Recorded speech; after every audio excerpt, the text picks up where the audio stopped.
কোচবিহার ২ নম্বর ব্লকের পুন্ডিবাড়ির সুভাষপল্লী এলাকায় গন্ডারের হানায় গুরুতর জখম স্থানীয় বাসিন্দা ৬৫ বছর বয়সী দিলীপ দাস এবং ৮৫ বছর বয়সী বিভাকর। এই দুজন মানুষের চিকিৎসার স্বার্থে পৃথক পৃথকভাবে ৫ লক্ষ টাকা দেওয়ার সুনিশ্চিত করুন এবং কোনো কারণে এই আহতদের মধ্যে আরও মৃত্যু হলে সংশ্লিষ্ট মৃতের পরিবারের একজনের স্থায়ী সরকারি চাকরির দাবি জানালেন রাজ্যের প্রাক্তন বনমন্ত্রী তথা সিপিআইএম কোচবিহার জেলা সম্পাদক অনন্ত রায়।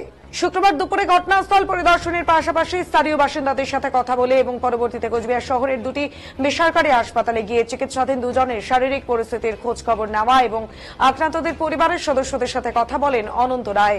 আর এরপরই এই দাবি জানান তিনি। এদিন ভোরে কোচবিহার ২ নম্বর ব্লকের পুন্ডিবাড়ি সুভাষপল্লী এলাকায় দুজনকে আহত করে অবশেষে ধরা দেয় গন্ডার। উত্তরবঙ্গের বন্যায় বিভিন্ন বন্যপ্রাণী ভেসে আসে নদীতে, এর সাথেই গন্ডারও চলে আসে।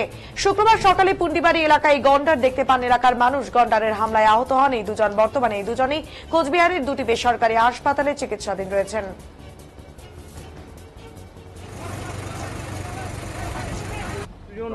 এইভাবে আহত হলেন, কি দাবি করছেন আপনারা? আমরা চাইছি আমরা নিশ্চিতভাবে যতটা পারি পাশে দাঁড়াবো। আমরা কল দিয়েছি ১০, ১১, ১২ গণসংগ্রহ করতে হবে। সেই টাকা দিয়ে আমরা যেখানে যেখানে এরকম পরিস্থিতি হয়েছে তাদের পাশে কতটা অর্থ দিয়ে সাহায্য করতে পারি। আমরা তো সরকারে নেই। সরকারের কাছে কি দাবি আপনাদের? আমাদেরই হচ্ছে যেটা ৫ লক্ষ টাকা, যেটা ফরেস্ট ডিপার্টমেন্টের যেটা নিয়মের মধ্যে আছে, এই দুটো পরিবারকে দেওয়া হোক ৫ লক্ষ করে টাকা। এবং যদি সুস্থ অবস্থায় ফেরে ভালো, আর যদি না ফেরে তাদের পরিবারের একজনকে চাকরির ব্যবস্থা করা হোক। এটা হচ্ছে আমাদের ডিমান্ড। আর যাদের ফসল হানি হয়েছে তাদের তালিকা করার কথা আমরা বলেছি। তারাও যেন ফসলের যেটা ক্ষতি হয়েছে তার জন্য সরকারের পক্ষ থেকে যেন একটা আর্থিক সাহায্য পায়, তার জন্য আমরা দাবি করব। প্রয়োজনে আমরা স্বাক্ষর সংগ্রহ করছি। যাদের ক্ষতি হয়েছে তাদের দরখাস্ত দেওয়ার কথা কৃষক সভা বলছে। আমরা এগুলো নিয়ে এই যে ইরিগেশন হেলদোল নেই, সেখানে ডেপুটেশন হবে, কৃষি দপ্তরে ডেপুটেশন হবে, ডিএমের কাছে ডেপুটেশন হবে।